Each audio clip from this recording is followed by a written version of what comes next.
Dear friends, welcome back to People's Academy. നമ്മളിന്ന് നോക്കുന്ന ഒരു പ്രധാനപ്പെട്ട ഒരു ടോപ്പിക്കാണ്, കറണ്ട് അഫയേഴ്സിൽ ഏറ്റവും പ്രധാനപ്പെട്ട ഒരു ടോപ്പിക്കാണ് ആർട്ടമിസ് 2മായി ബന്ധപ്പെട്ട് നമുക്ക് പ്രധാനപ്പെട്ട ഒരു ടോപ്പിക്കാണ്. 54 വർഷങ്ങൾക്ക് ശേഷമാണ് മൂണിലേക്ക് ഒരു പേടകം മനുഷ്യൻ അയക്കുന്നത്. ഓക്കെ, അപ്പോൾ ഇത് എന്നാണ് വിക്ഷേപിച്ചതെന്ന് വെച്ചാൽ 2 ഏപ്രിൽ 2026 വിക്ഷേപിക്കുന്നത്.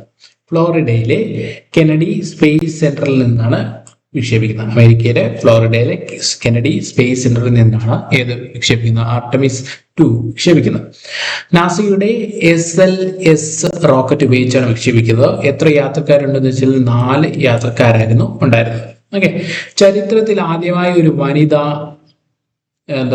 ചന്ദ്രനിലേക്ക് പോകുന്നുണ്ട്. ആ വനിതയുടെ പേരാണ് ക്രിസ്റ്റീന കോച്ച്. ഓക്കെ, ഓർത്തേക്ക് ആദ്യ ചോദ്യമാണ് ക്രിസ്റ്റീന കോച്ച് ചന്ദ്രനിലേക്ക് പോകുന്ന ആദ്യ വനിത എന്ന് വെച്ചാൽ ക്രിസ്റ്റീന കോച്ച് എന്ന് ഓർത്തേക്ക് കേട്ടോ. അപ്പൊ ഇവരെന്ത് ചെയ്യുന്നില്ല, ചന്ദ്രനിലെ കാല് കുത്തുന്നില്ല, എന്നാലും ചന്ദ്രന്റെ പുറത്തു കൂടെ റൊട്ടേറ്റ് ചെയ്തിട്ട് തിരിച്ചു വരിക എന്നായിരുന്നു ഇവരുടെ ദൗത്യം എന്ന് പറയുന്നത്. ആർട്ടമിസ് 1 എന്ന് പറയുന്നത് അവരാദ്യം പേടകം മാത്രമേ അയച്ചു. രണ്ടാമത് ആർട്ടമിസ് 2 എന്ന് പറയുന്ന പേടകത്തോടൊപ്പം 4 യാത്രികരും കൂടെ ഉണ്ട്. ഓക്കെ, ചന്ദ്രയാത്രയ്ക്ക് പോകുന്ന ആദ്യ കറുത്ത വർഗ്ഗക്കാരൻ അതെന്ന് വെച്ചാൽ വിക്ടർ ഫ്ലവർ. ഓരോ വ്യക്തികളും ഏറ്റവും പ്രധാനപ്പെട്ട വ്യക്തികളാണ്. ചരിത്രത്തിൽ ആദ്യമായി ഒരു വനിതയാണ് ക്രിസ്റ്റീന കോച്ച്. അതുപോലെ തന്നെ ചന്ദ്രയാത്രയ്ക്ക് പോകുന്ന ആദ്യ കറുത്ത വർഗ്ഗക്കാരൻ എന്ന് വെച്ചാൽ വിക്ടർ ഫ്ലവർ ആണെന്ന് ഓർത്തിരിക്കുക. യാത്രയുടെ കമാൻഡർ എന്ന് വെച്ചാൽ Reid Wiseman. Okay, Reid Wiseman. അടുത്ത പോയിന്റ് നോക്കാം, ശ്രദ്ധിക്കാം. പേടകം, ഇത് പോകുന്ന പേടകം എന്ന് വെച്ചാൽ ഓറിയോൺ പേടകം. ഓക്കെ, ഓറിയോൺ പേടകത്തിലാണ് എന്ത് ചെയ്യുന്നത്, ഇവര് യാത്ര തിരിക്കുന്നത് എന്ന് ഓർത്ത് വയ്ക്കാം. ഓക്കെ, അടുത്ത പോയിന്റ് നോക്കാം. ജെറമി ഹാൻസൺ പ്രത്യേകം എന്ന് വെച്ചാൽ മിഷൻ സ്പെഷ്യലിസ്റ്റ് ആണ്. Jeremy Hansen Canadian space centre agency പ്രതിനിധിയാണ്. ആരെന്ന് പറയുന്നത് ജെറമി ഹാൻസൺ എന്ന് പറയുന്നത്. അമേരിക്കക്കാരനല്ലാത്ത ആദ്യ ചന്ദ്രയാത്രികനാണ് ആര്, ജെറമി ഹാൻസൺ എന്ന് ഓർത്തേക്കുക.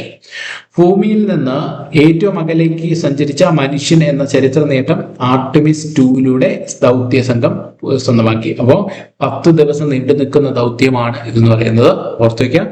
ചന്ദ്രന്റെ ഉപരിതലത്തിൽ നിന്ന് 6550 കിലോമീറ്റർ വരെ അടുത്തുകൂടി സഞ്ചരിച്ച പേടകം ചന്ദ്രനിലെ 2 ഗർത്തങ്ങൾ താൽക്കാലിക പേര് നൽകി. അതൊക്കെ ഏതൊക്കെ ഗർത്തങ്ങളാണെന്ന് നോക്കാം. ഒന്ന് ഇന്റഗ്രിറ്റി എന്നൊരു യാത്രിക സഞ്ചരിച്ച ഓറിയൻ പേടകത്തിന്റെ ഔദ്യോഗിക നാമമാണ് ഇന്റഗ്രിറ്റി. ഓക്കെ, അതിന് ഒരു പേര് ഒരു ഗർത്തത്തിന് നൽകി. അടുത്ത് കരോൾ എന്ന് പറഞ്ഞാൽ ദൗത്യസംഘത്തിലെ കമാൻഡറായ റെയ്ഡ് വൈസ്മാന്റെ അന്തരിച്ച ഭാര്യയുടെ പേര്. ഓക്കെ, ക്യാൻസർ ബാധിച്ചാണ് 2020 ഇവര് മരണപ്പെടുന്നത്. അപ്പൊ ഭാര്യയുടെ പേരാണ് രണ്ടാമത്തെ ഗർത്തത്തിന് താൽക്കാലിക പേരാണ് നൽകിയത്. ഓക്കെ, പുറത്തു വയ്ക്കുക. അടുത്ത് ചന്ദ്രദൗത്യം പൂർത്തിയാക്കിയ ഓറിയോൺ പേടകം ഭൂമിയിൽ എവിടെയാണ് തിരിച്ചിറക്കിയത്? ശാന്തസമുദ്രം, പസഫിക് സമുദ്രത്തിലാണ് തിരിച്ചിറക്കിയത്. അടുത്ത ആർട്ടമിസ് 3 ദൗത്യത്തിലൂടെ എന്താണ് ഉദ്ദേശിക്കുന്നത് വെച്ചാൽ മനുഷ്യനെ വീണ്ടും ചന്ദ്രനിൽ കാലുകുത്താൻ നാസ ലക്ഷ്യമിടുന്ന പദ്ധതി. 54 വർഷങ്ങൾക്ക് മുമ്പാണ് മനുഷ്യൻ ആദ്യമായി ചന്ദ്രനിൽ കാലുകുത്തി എന്ന് പറയപ്പെടുന്നത്, ചിത്രങ്ങളും എല്ലാം ഉള്ളത്. എന്നാലും അതിനൊരു വിശ്വാസയോഗ്യം അല്ല എന്ന് വേണം പറയാൻ. കാരണം 54 വർഷം എടുത്തു എന്ത് ചെയ്യാം, മനുഷ്യനെ ചന്ദ്രനിലേക്ക് കൊണ്ടുപോകാൻ വേണ്ടി ഒരു പരീക്ഷണം പോലെ ആർട്ടമിസ് 2 പരീക്ഷണം നടത്തിയത് കൂടി ഓർത്തേക്കാം.